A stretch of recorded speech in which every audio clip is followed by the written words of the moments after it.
Jai Saparika Shri Guru Gauranga Sunda Radha Giridhari Jiyo Ki Jai. Harinam Sankirtan Ki Jai. Jai Vishnupad Srila Bhakti Sunda Govinda Dev Goswami Maharaj Ki Jai. Jai Vishnupad Srila Bhakti Rakak Sridhar Dev Goswami Maharaj Ki Jai. Jai Bhagavan Srila Bhakti Siddhanta Saraswati Thakur Ki Jai.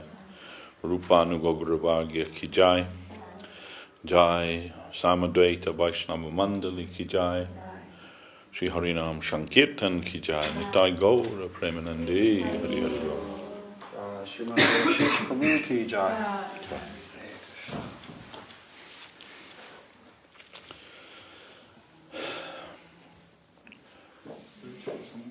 Yeah, thank you. Oh, already done.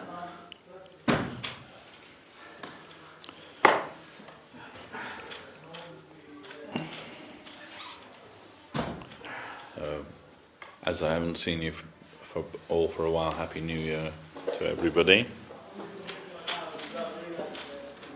We want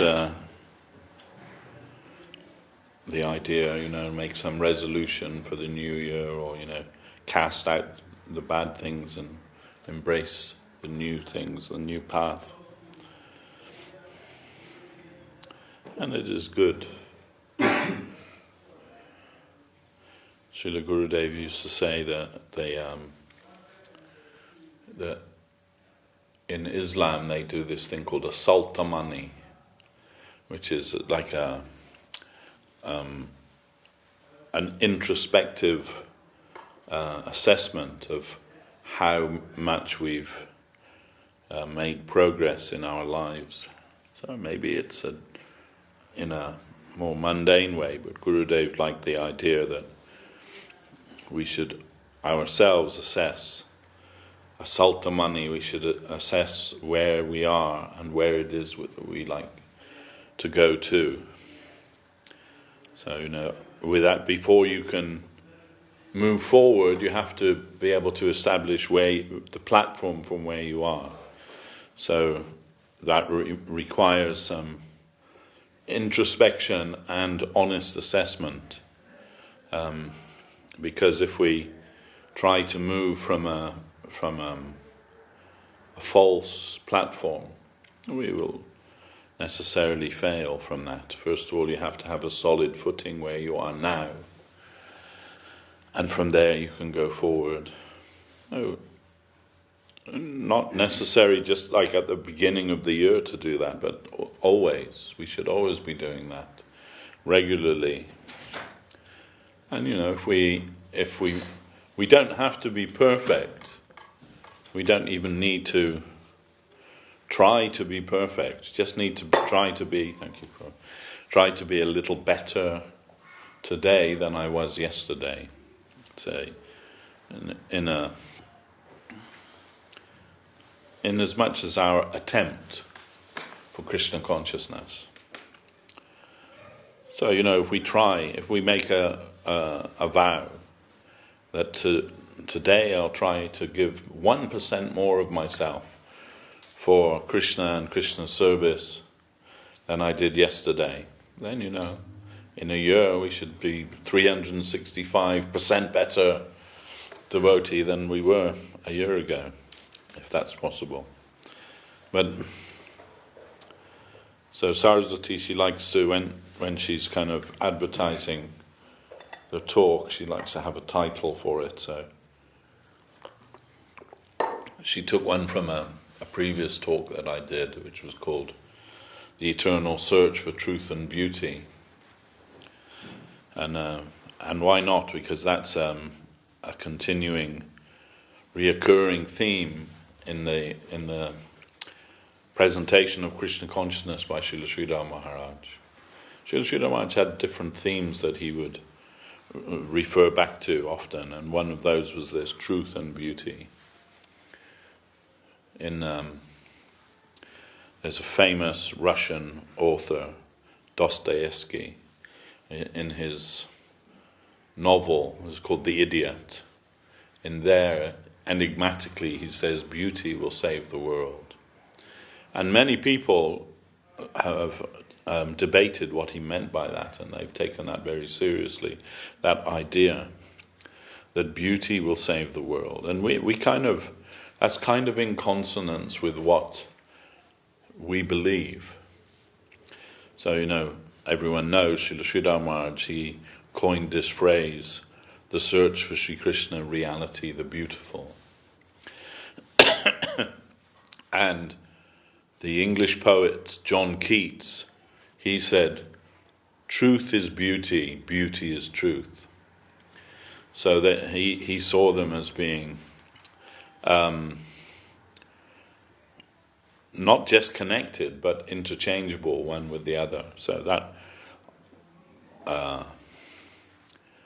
is certainly true in the spiritual sense. Of course, now we're told that nothing is true that can't be verified or rather can't be verified scientifically by examination under some kind of microscope in a laboratory or something.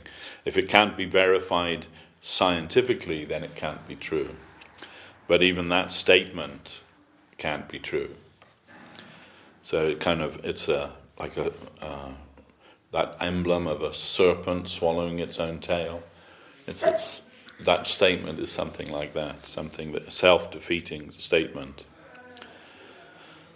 So, but we believe that there is something higher in life that will save the world. And of course, there are many things that can't be verified scientifically.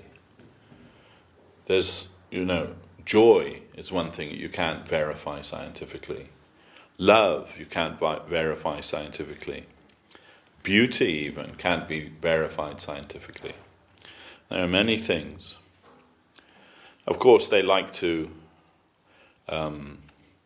ascribe other things to that they say no, there is no such thing as love. It's just a chemical response for between one thing and another. And I remember being in Navadvip once, and it was a big festival, and there were many devotees there, and there were two men. One was a police officer, local police officer, like quite high up in the police, and another was his friend, and they were debating, and one of them, the police man, he said, "This is all quarks now, isn't it? Everything is quarks." And whatever that means, he was saying, then Bhakti Sudhir Goswami Maharaj was there, and he asked the police chief, "Is your wife a quark?" And he said, yeah, I guess she is. I said, "I'm sure she'll be Maharaj said, "Yeah, I'm very sure she'll be very happy to know that she's a quark." So we try and explain away everything that, or to reduce it to some kind of theorem, or but it doesn't satisfy us. Internally we feel that there must be something more than things that can be verified scientifically.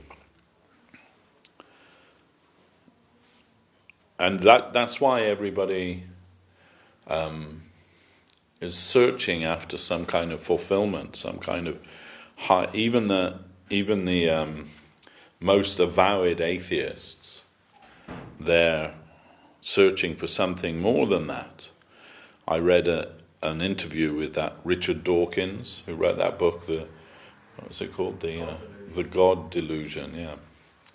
So, interestingly, he says in this interview, he said, I'm a nominal Christian.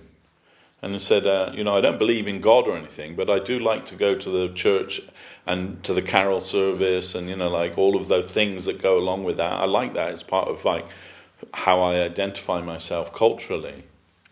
So, then that means that he has, despite all of his, rhetoric and all of the things that he says, he labelled himself, or his followers labelled himself, the devil's Rottweiler, because he can put up all these arguments. They're not even very good arguments. And he says that evolution takes place over such a long time that it looks like it's the product of some kind of intelligence. Which, what does that mean? Nothing really. Anyway, he's become famous for that, and but it's a strain of argument that has no end to it. You cannot convince an atheist about God.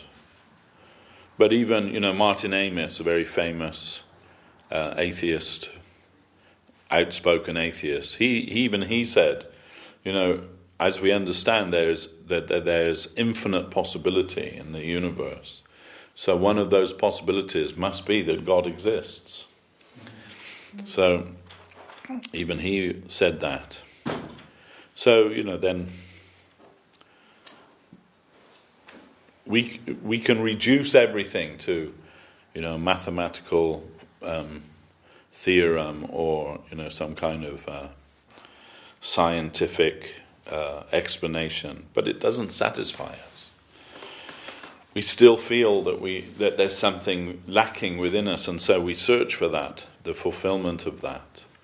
And so Srila Sridhar Maharaj, he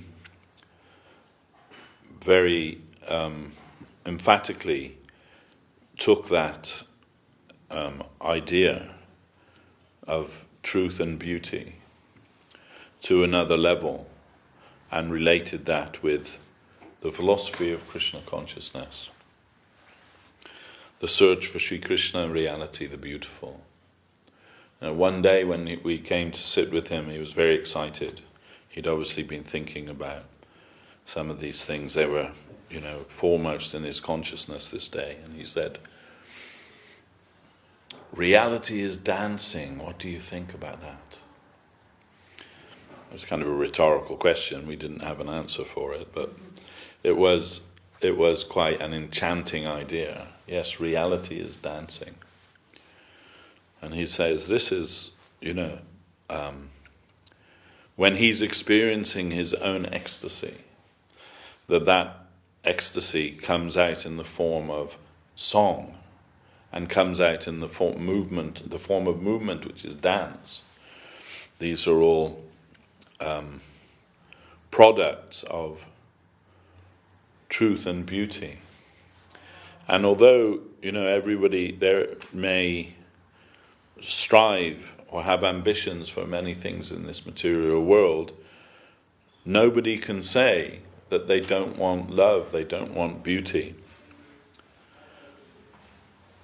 Someone can say, I want power, but someone else can say, no, I don't really want power. I'm not interested in power. And that is one type of Aishvarya. They're defined in the word that we know as Bhagavan. So normally it's given that Bhagavan means who's fully replete in 6 kinds of opulences. Now, that's one way of describing Bhagavan. But Jiva Goswami, he has a finer definition of that word, Bhagavan. He's saying that Bhagavan actually ultimately can only apply to Krishna. And sometimes we read in the scripture, Mahadev Shiva, he's described as Bhagavan. Narad, sometimes he's described as Bhagavan. Some of the great devotees described as Bhagavan. But Swayam Bhagavan, the original Bhagavan, that is can only apply to Lord Krishna, even above Narayana Vaikuntha. Narayana Vaikuntha is Krishna's Aishvarya manifestation. Aishvarya means, majesty. God Almighty, whom we must bow down to. And, they say in English, he was a God-fearing man. That means somebody was, religious. He was a God-fearing man. So it meant that, he lived his life in fear of doing anything that would offend God. So, God-fearing. But although fear of God may be the religion of the masses, the religion of the saints is love of God, not fear of God. Even in the stage of Aishvarya, of majesty and grandeur and all of that aspect,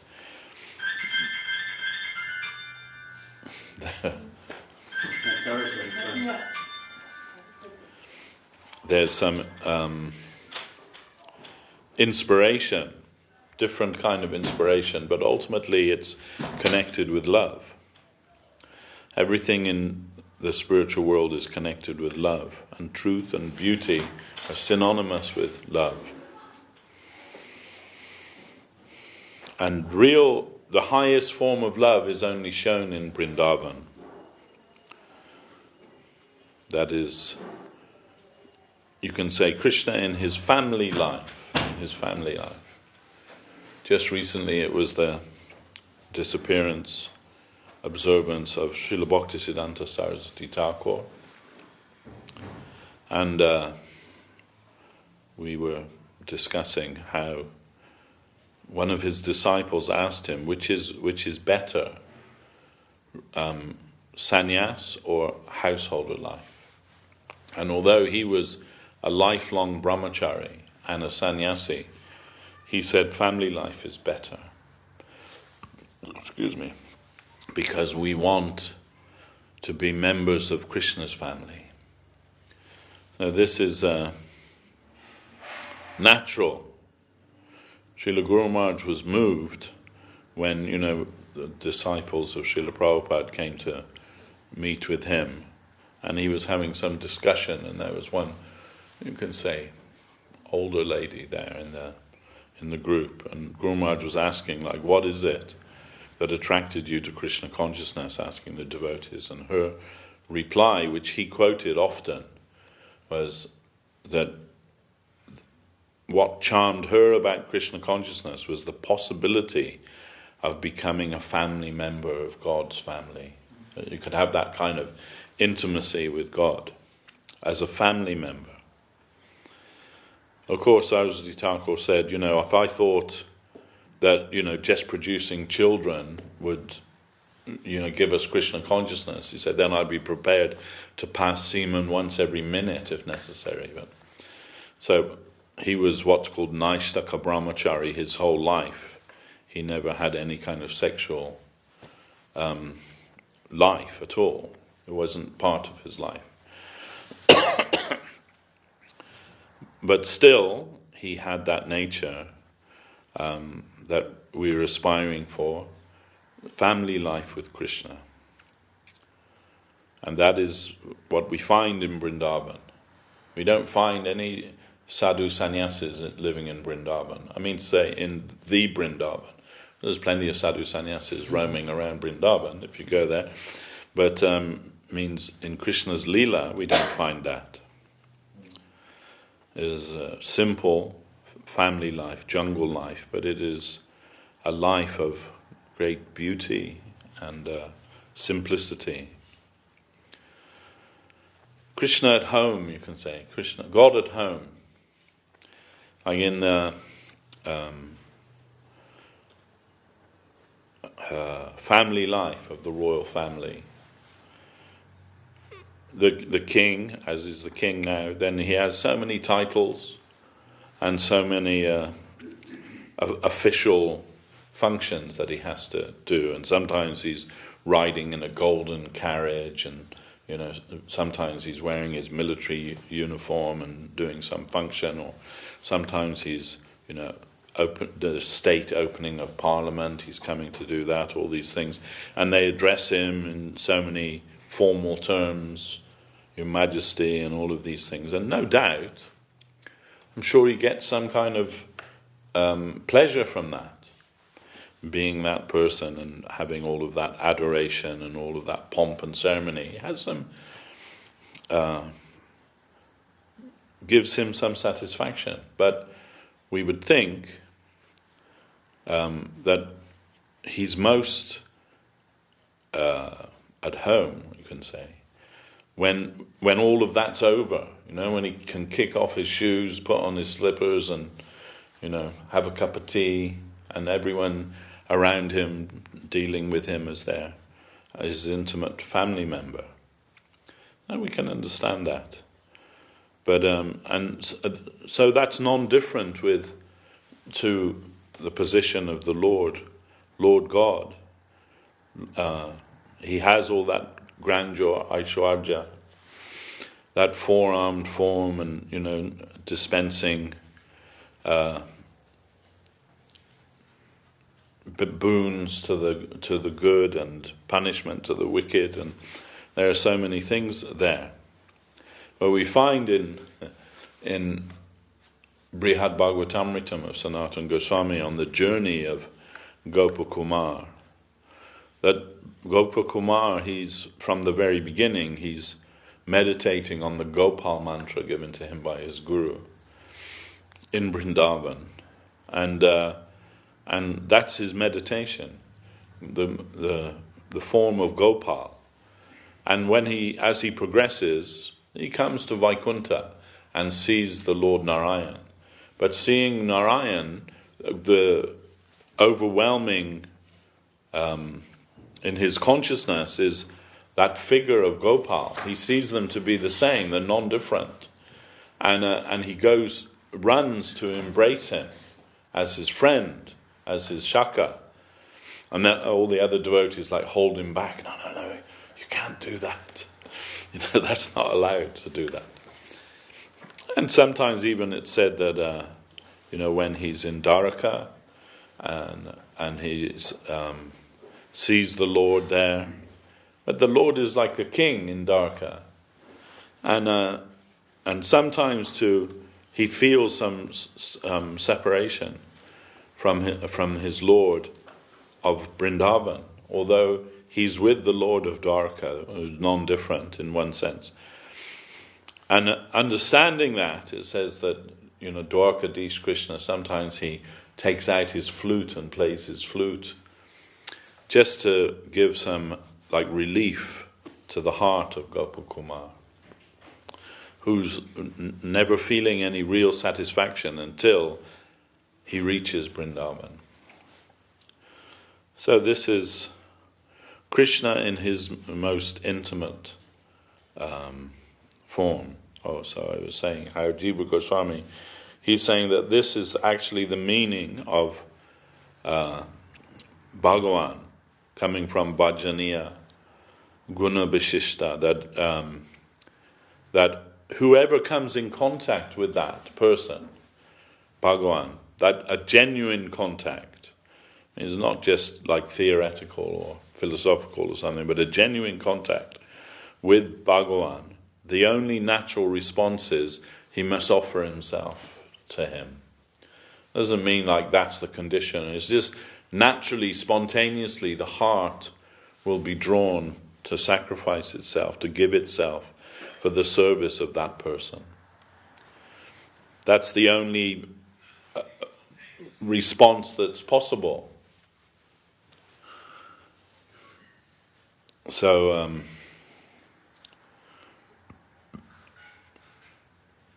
sorry, that's kind of disturbing me a bit. Is it me talking? Is it?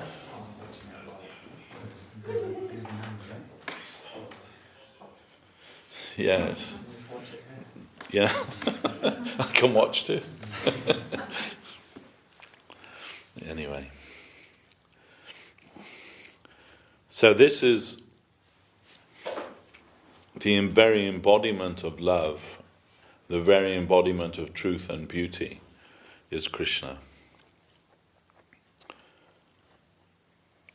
It can only be Krishna. We cannot think of any other conception of God that is higher than the Krishna conception.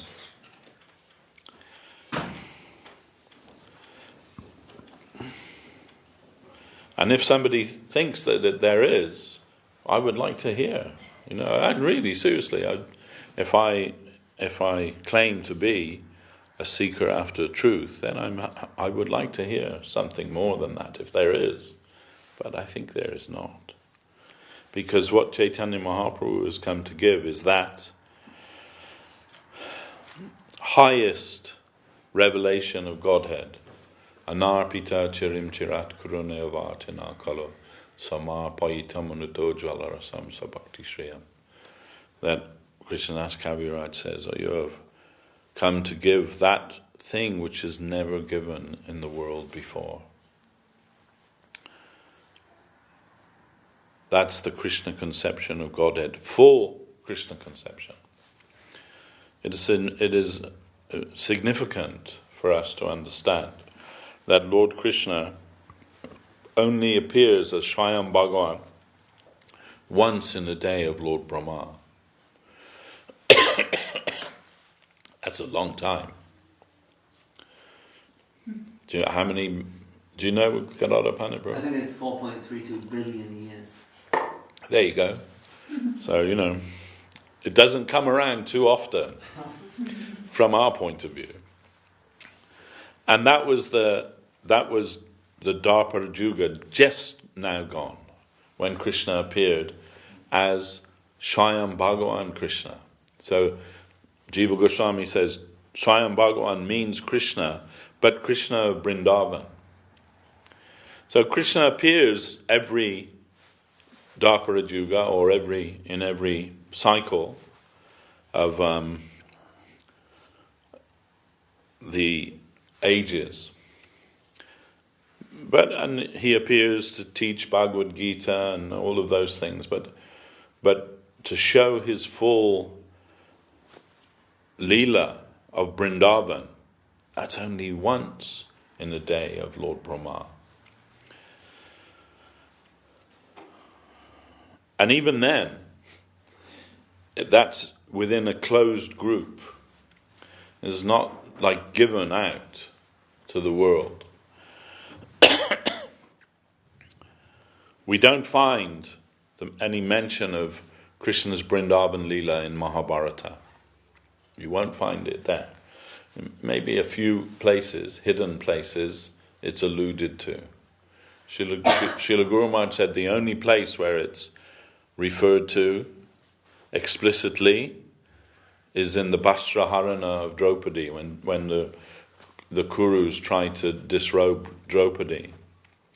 So although Krishna wasn't present there, she'd been, you all know the story, she'd been gambled away as part of Yudhisthira Maharaj's weakness for gambling. He lost his brothers and himself, and then Draupadi.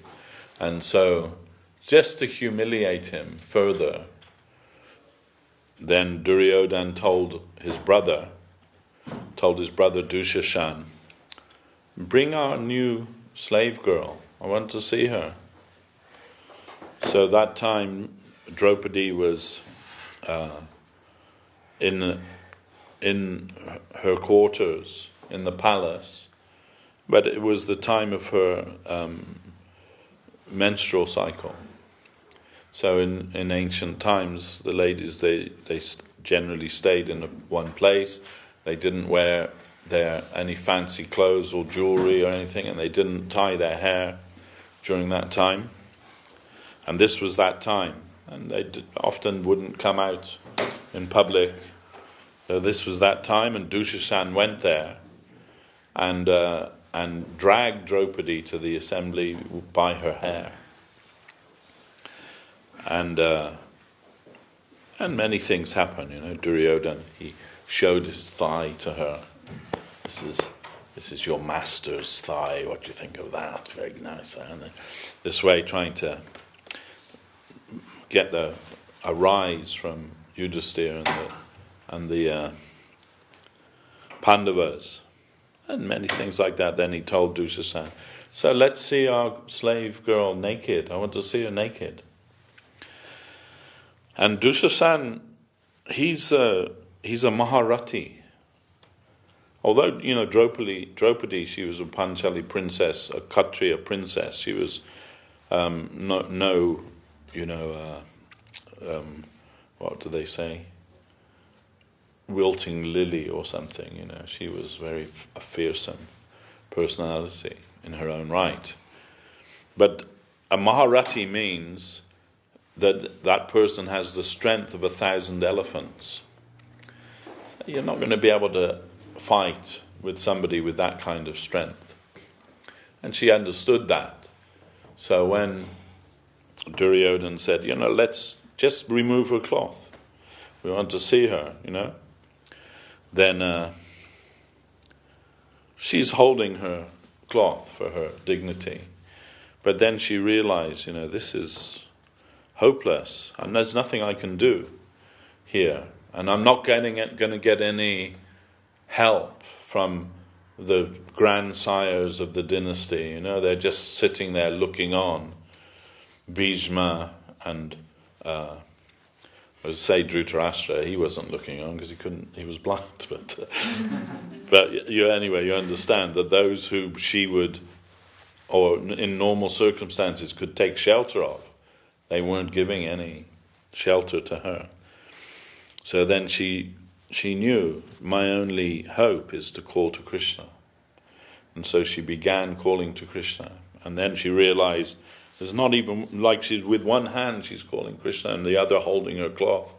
Then she realized this is a waste of time. So, but raising both her hands in the air, she called Krishna. And she called, "Hey, Gopi Jana Ballabha." And Srila Sridhar Maharaj said, when Krishna heard this name, Gopi Jana Ballabha, the lover of the gopis, he had to come to her aid, just by the recitation of this name. And this refers specifically to Krishna's Vrindavan Leela. And so Krishna had to come and supply her with unlimited cloth. And interestingly, Srila Sridhar Maharaj says is the highest point of the Mahabharata, even higher than the Bhagavad Gita, is Draupadi's surrender to Krishna. Devotionally is the highest part of the Mahabharata. Anyway, but other than that, there's not any real discussion or revelation about Krishna's Vrindavan Leela. That was more of a legend, you can say. And although it's recorded in Srimad Bhagavatam and Harivamsa and other places, that wasn't widely known to anyone. So Krishna appears once in that day of Lord Brahma. That was this Dwapara Yuga just gone, where he appears as Swayam Bhagavan. So Jiva Goswami says Swayam Bhagavan means Krishna, but Krishna in Vrindavan. And it means Krishna when he's with the cowherd girls. And specifically it means Krishna when he's with Srimati Radharani. So when Krishna's with Srimati Radharani, then he can be called Swayam Bhagavan Krishna. And even when he's, dancing the rasa dance with all of the gopis, and each of them thinking, oh, Krishna dancing with me alone, that's Swayam Prakash. There's an expansion of the original Krishna. But only the Swayam Bhagavan with Srimati Radharani. So this is the meaning of that word, that phrase, if you like, Swayam Bhagavan. It only refers to Krishna of Vrindavan, and specifically to Krishna when he's with Srimati Radharani. I heard in a lecture, Srila Prabhupada said, in one lecture, he said, yes, Krishna not so beautiful without Radharani. When he's with Radharani, then fully beautiful, but otherwise not so beautiful. So, this is the fact that highest revelation of divinity that is shown in Vrindavan. And also that in that one day of Brahma, that time, that Dwapara Yuga, the Kali Yuga that follows that, then Sri Chaitanya Dev appears as Swayam Bhagavan Chaitanya Mahaprabhu. First of all, we have to realize and understand that Mahaprabhu isn't just an avatar of Krishna. He's not even, the avatar of Krishna for Kali Yuga, which he is, of course, but not only that. In fact, there is some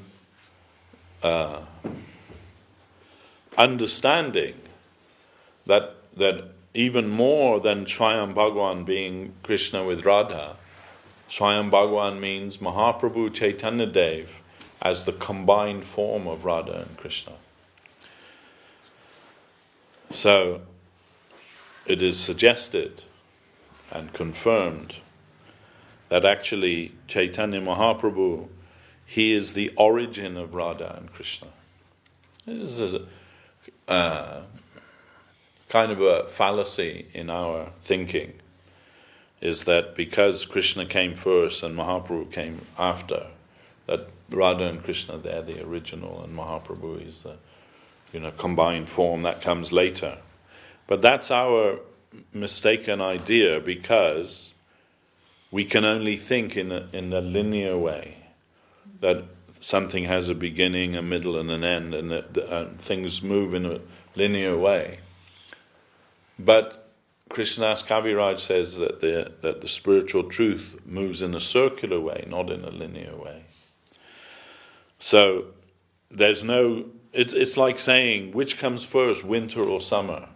You can't say, isn't it? In the cycle, they're going around and around and around. You can't say, yeah, first it was winter, then it became summer, or say, well, it was summer and then that gradually became winter. So summer must be first. No, winter must be first. It doesn't compute ultimately.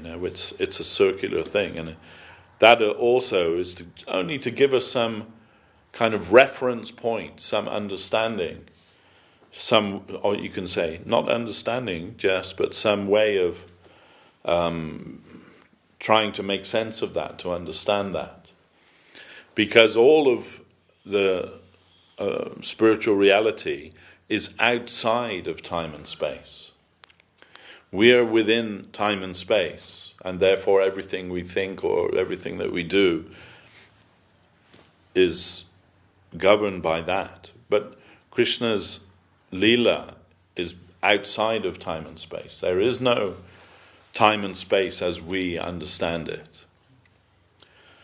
And you can't understand it. You'll break your brain if you try to understand it. But they've given some ideas for it, like how it moves in a circular way and all of these things, just to give us some way of being able to relate to it.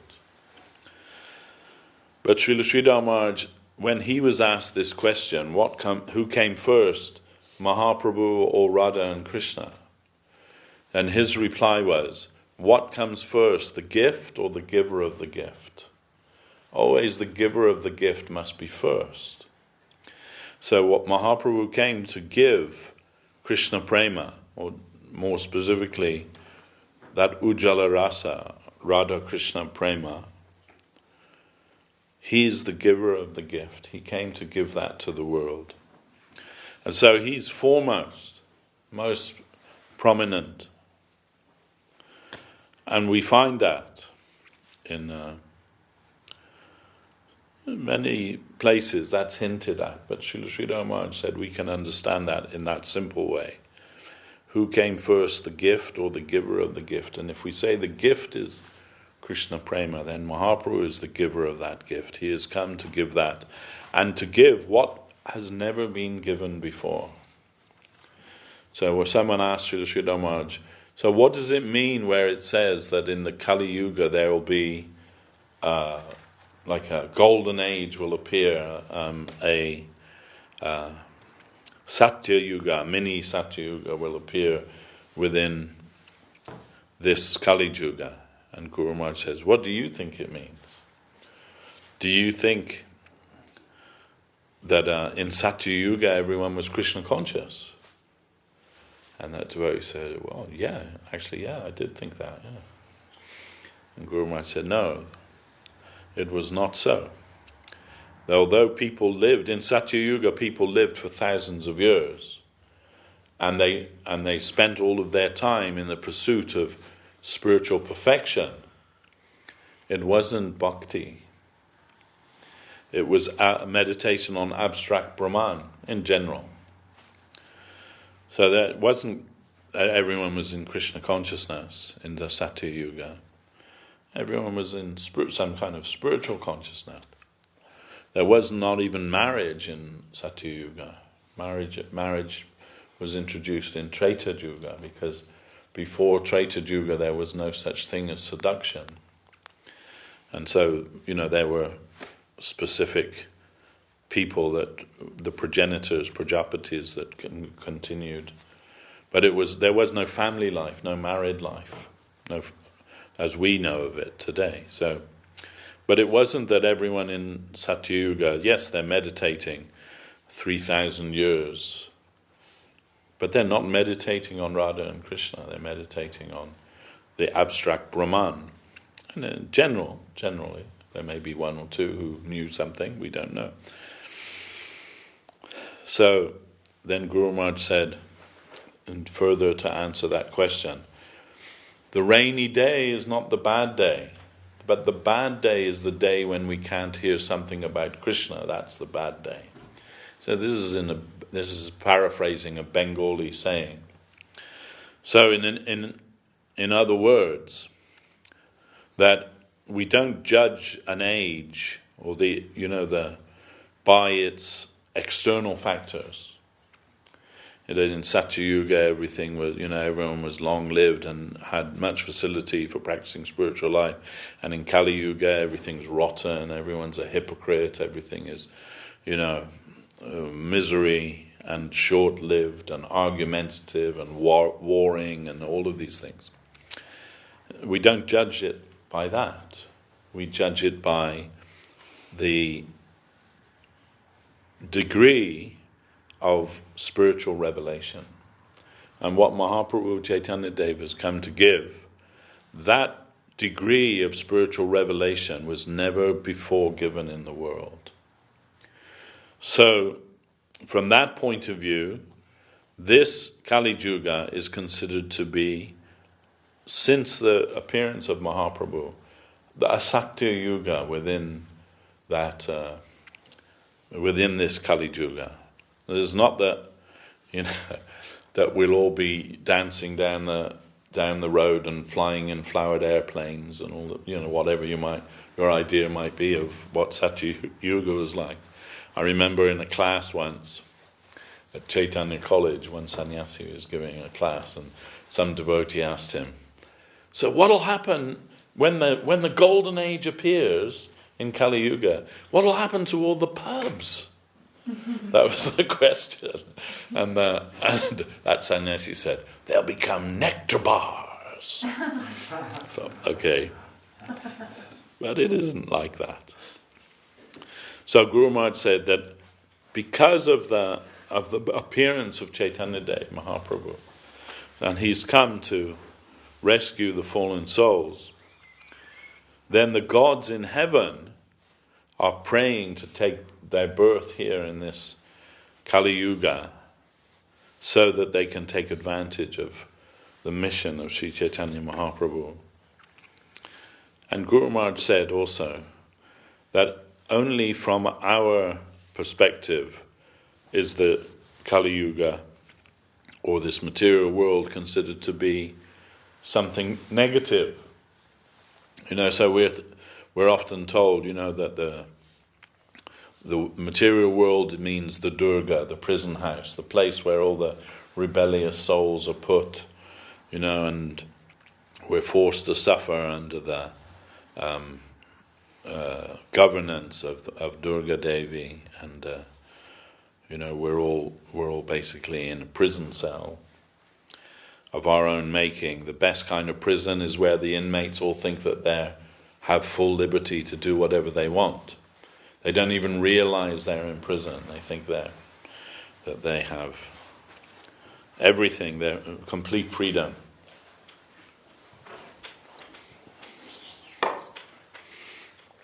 As Guru Maharaj said, everyone is campaigning for freedom, but freedom for the senses. That's what their idea is, that we should have full freedom to be able to express our sensuality to its utmost degree. That's what we consider as freedom, he said. But the Krishna consciousness movement is offering freedom from the senses. That's the difference, not to just be a slave to your senses. But anyhow, so Guru Maharaj said, but those who have a deeper vision, they will see that rather than this material world being a prison house, it is actually meant to be the staging ground, if you like, for the Leela of Sri Chaitanya Dev. Because his Leela, Audarja Leela, the distribution of that highest Madhurja Leela, that Ujjala Rasa, that Leela, part of that Leela requires him to rescue the fallen souls. And so necessary for there to be a place full of fallen souls. So those who have a very deep vision, they understand that this world only exists to fulfill that purpose. Chaitanya Mahaprabhu's purpose of rescuing all the fallen souls. So in that case, that makes it, you can say, a cause for celebration in this material world. Not just a cause of our eternal suffering. We must never forget that we are all part and parcel of Lord Krishna. Jivara Shurupa Hoy Krishnana Nityadas Krishnara Tatasta Shakti Beda Bed Prakash. This is Mahaprabhu's explanation of the Jiva soul to Sanatana Goswami. Jivara Shurupa Hoy, you're a Jiva. And Sarupa Hoy, your eternal form, Krishnara Nityadas, the eternal servant of Krishna. When Srila Govinda Maharaj, he gave a lecture once at the Bharatiya Vidya Bhavan. It's over in Kensington, and the man who was introducing the function, he was telling, so generally, many people coming here, and some of them they may be devotee of Shiva. Some of them may be devotee of Durga. Some may not believe in anything about God or anything. He said, but tonight we're all Krishna Das. Mm-hmm. Because Govinda Maharaj has come here. So tonight, whatever we might be normally, you can put that aside. Tonight we're all Krishna Das come to hear from Govinda Maharaj. But not like that. It's not like it's a subjective thing that you say, well, I really like Lord Shiva, or, I really like Kartikeya, so I want to be a devotee of Kartikeya, or, No, that's all saguna. The truth is that all Jiva souls by nature are Krishna Das, because he is the Supreme Personality of Godhead. Even Mahadev and Durga Devi and Kartikeya, they are also Krishna Das. Everyone is Krishna Das because he is Swayam Bhagavan. He is Sarva Karana Karanam, the cause of all causes. He is that. So in your natural state, you are Krishna Das. I am Krishna Das. We are all Krishna Das by nature. And that means that we are, in using the words of Srila Sridhar Maharaj, you are designed and destined for that. We weren't created just to suffer here in the material world. Birth, death, old age, disease, and off you go again. Another round and another round and another round. And just perpetually, it is told like that. Nitya Bada Jiva, eternally in bondage. That is from one point, but from the other side, Krishna didn't create us for that. I saw this. I've used this example before, and you'll forgive me. It's a little bit of a horrible example. I watched this documentary about how they farm chickens. So these chickens, they're all born. They all look cute, little yellow, fluffy little chicks. And they're born on the farm, and they go down this conveyor belt. And somebody at the end of the conveyor belt, they've been trained, they can see male or female. They can see that. You and I just see a fluffy yellow ball, but they can see that one's a male, that one's a female. So at the end of the conveyor belt, they have a little kind of filter. And they push the males, they all go down this way. Females all go down that way. So all the females, they're going to live for now because they can make eggs, they can make more chickens, they can do. The males, totally useless to the chicken farmer. So they go through the filter and straight into a grinder. So they're born, and within a few minutes of their being born, they go straight into the grinder. So when I was watching that, I was thinking, oh, that's a horrible. But I was also thinking, that could easily be us, right? We're being born a Tatasta Shakti Bada Jiva, going down the conveyor belt of life, and the Lord could say, oh yeah, these ones, they're all going to Vaikuntha, down that filter. The other ones, just in the grinder. There's no need, they're no use for anyone, right? Just all those jivas that don't want to go to Goloka or Vaikuntha, in the grinder. Why not? But the Lord has a different plan. He's so merciful that He gives us this place where we can assume a life without Him. We think we're living a life separate from Him. But that actually is not true either. And not only that, He Himself comes to, wake us up. Yada yada hi dharmasya.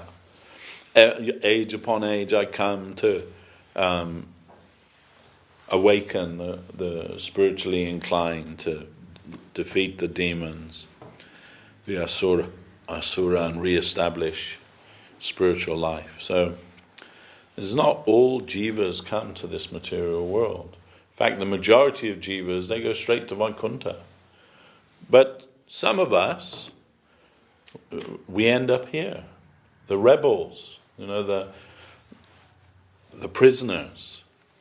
But maybe we end up here because we have a part to play in Chaitanya Mahaprabhu's Leela of rescuing the fallen souls. If we see it from that perspective, then there's actually a great, wonderful blessing. Because maybe those who go straight to Vaikuntha, they don't get the opportunity for that. We get some opportunity for that. And, like in America, they have the Marines. They have a slogan that they say, "No man left behind." That's their slogan. So Mahaprabhu's slogan is like that: no jiva will be left behind. He's come to rescue everyone, and you, me, and everybody else. And all we have to do is, step forward to the front of the line. Here I am, Lord. I heard just recently, it's a wonderful, just a short thing, Srila Govinda Maharaj is telling to Krishna. He's saying, I'm a fallen soul, and I've done everything I can from my side to be as fallen as I can. I've done my side, I've done my job. He said, I am a fallen soul. And he says, and you're Dina Bandhu, you're the friend of the fallen. And your job is to rescue us, fallen. He said, so I've done my part. And he says, and let's face it, between you and me, he's saying to Krishna, I'm never going to worship you. I'm never going to do that. So it's time for you to do your part. And that is, you have to come and rescue me. Because that's what that's your promise, isn't it? That's your raison d'etre. As Chaitanya Dev, you've decided to come and rescue everyone. So, I've done it. I've done everything from my side. Now come and rescue me. Who said that? Govinda Maharaj. This is the good news. This is the good news. We can say that otherwise, if we're looking to the material world, it's all bad news. This whole material world is, and especially in this age of Kali, an ocean of inauspiciousness. But the one saving grace is that simply by performing the kirtan of Lord Krishna, you can attain the highest type of spiritual emancipation. That which was gained by thousands of years of meditation during Satya Yuga, that is surpassed. And that which was attained by all kinds of difficult sacrifices in the Treta Yuga, that which was attained by temple worship in Dwapara Yuga, all of that and more is easily attainable just through Harinam Sankirtan, just through the chanting of the Lord's holy name. And this is a special benediction of this Kali Yuga, that his holy name, non-different from himself, has this potency, that it not only can it liberate us, but it can give us the highest thing, that which Mahaprabhu Chaitanya Dev has come to distribute to the world. You can attain that simply by chanting Krishna's holy name. And Krishna's holy name and Krishna himself, they are non-different. We may not be able to understand that with our intellect, but Krishna and Krishna's name are the same. And Rupa Goswami says, identical. The name and the named, identical. But he says, but if there is any difference between Krishna and his name, it is that the holy name of Krishna is even more merciful than Krishna. Because in our attempt to worship Krishna, to serve Krishna, we're liable to make all kinds of offenses and mistakes. But simply by continually chanting Krishna's holy name, even those offenses and mistakes and everything else, they'll all be washed away. Now, this is Krishna's promise in Bhagavad Gita. So many places Krishna promises us so much. And Srila Guru Maharaj said, no other scripture in the world does the Lord so shamelessly canvass himself, for himself. Manmana bhavamad bhakto madhyaji mam namaskaro mami vaishasi satyante pratijani priyoshime. Says, give your heart and mind to me, become my devotee, do everything you do as an offering to me, and surely you'll come to me. This is my promise to you, Arjuna. And if you can't believe me, who are you going to believe? And I promise you that because you are priyoshime, you are dear to me. So we can say, yes, Krishna, we know Arjuna is dear to Krishna. His name is Krishna Bandhu. He's Krishna's bosom friend. But what about us? But we also understand that in the context of that conversation on the battlefield, Arjuna is our proxy. He's representing us. So when Krishna says to him, I promise you'll come to me because you are priyoshime, he's telling us, you're dear to me. To every one of us. Krishna and Arjuna becomes the everyman, if you like, in this situation. And this is why Bhagavad Gita has so much relevance and so much importance to us. That shamelessly Krishna is telling, I am the controller, I am the beginning, the end, everything is strung on me like pearls on a thread. I am the cause of everything, but at the same time, I'm friendly to you all. I'm favorably disposed to you all.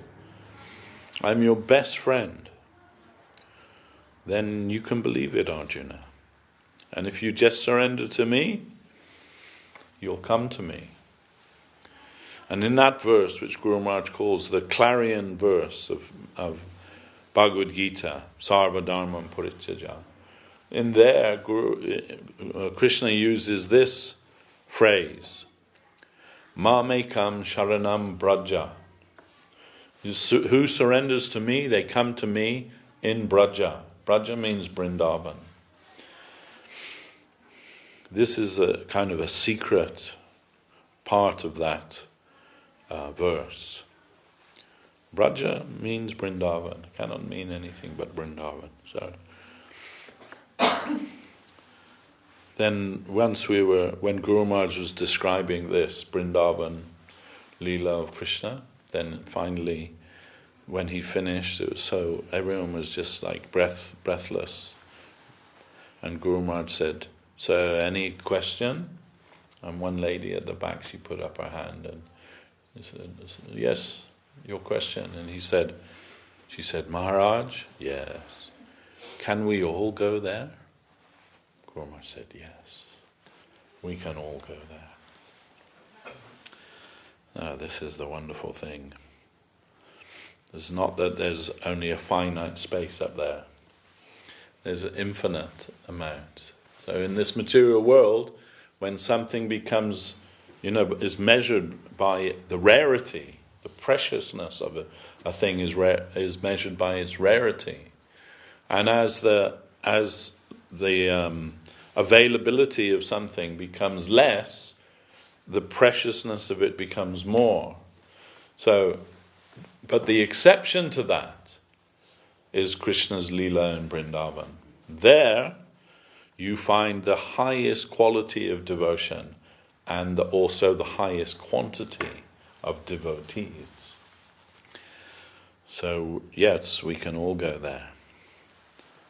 And all it requires is that we try to surrender to Krishna and his devotees with humility, with tolerance, and giving honor to all and not coveting any kind of honor or respect for ourselves. Sounds easy.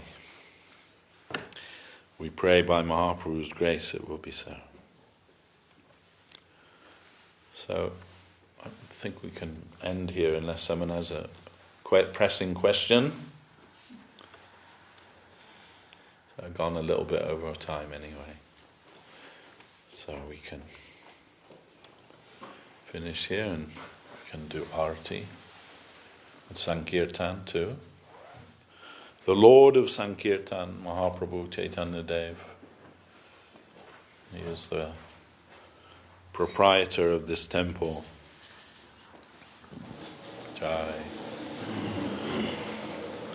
The Lord of Sankirtan, Guru Maharaj said, Mahaprabhu is the Messiah of Sankirtan, not the Messiah of Japa. Sankirtan, congregational chanting of the holy names of the Lord. He said, your Japa is feeble. When you go to check where is your mind, you will find it marketing elsewhere. But in Sankirtan, they're very easy to concentrate on the glory of the holy name of the Lord. No, not so much distraction.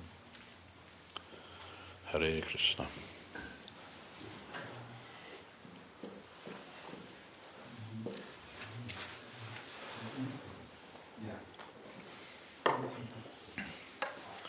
Jai Om Vishnupad Srila Bhakti Sundar Govinda Dev Goswami Maharaj Ki Jai. Jai Om Vishnupad Srila Bhakti Rakak Sridhar Dev Goswami Maharaj Ki Jai. Jai Bhagavan Srila Bhakti Siddhanta Saraswati Thakur Ki Jai. Rupanuga Guru Bhagya Ki Jai. Namacharya Srila Haridas Thakur Ki Jai. Jai Shri Krishna Chaitanya Prabhu Nityananda Shri Advaita Gadadhar Sri Vasadi Shri Gaur Bhakta Vrinda Ki Jai. Jai Sri Chaitanya Saraswata Acharya Vrinda Ki Jai. Samadvaita Vaishnava Mandali Ki Jai. All the assembled devotees Ki Jai. All the world devotees Ki Jai. Sri Harinam Sankirtan Ki Jai. Nitai Gaura Premanande Hari Hari Bo.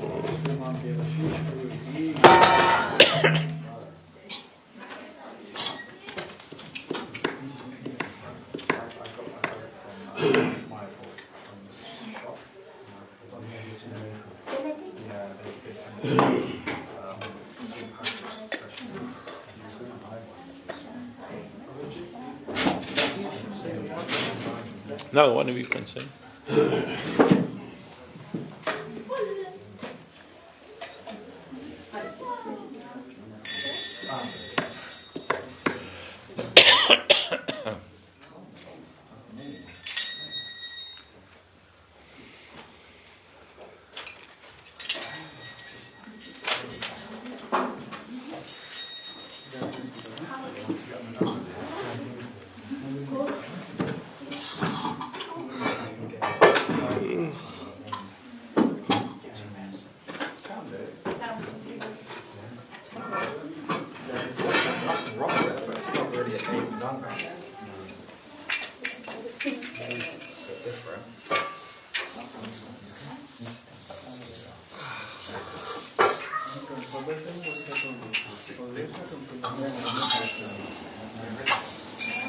Jai Shri Guru Karanga Sundar Radha Giridhari Ju Ki Jai.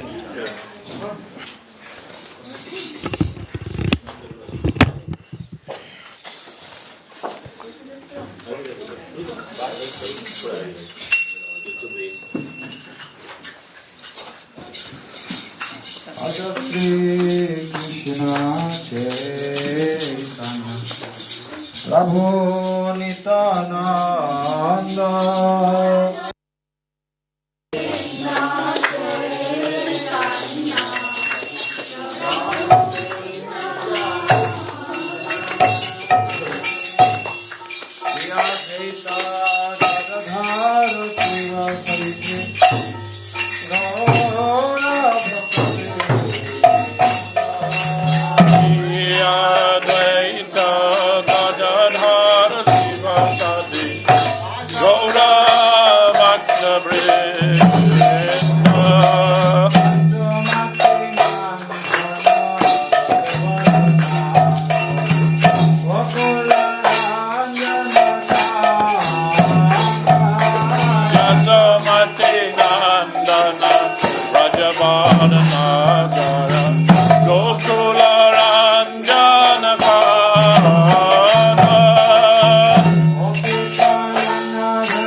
video call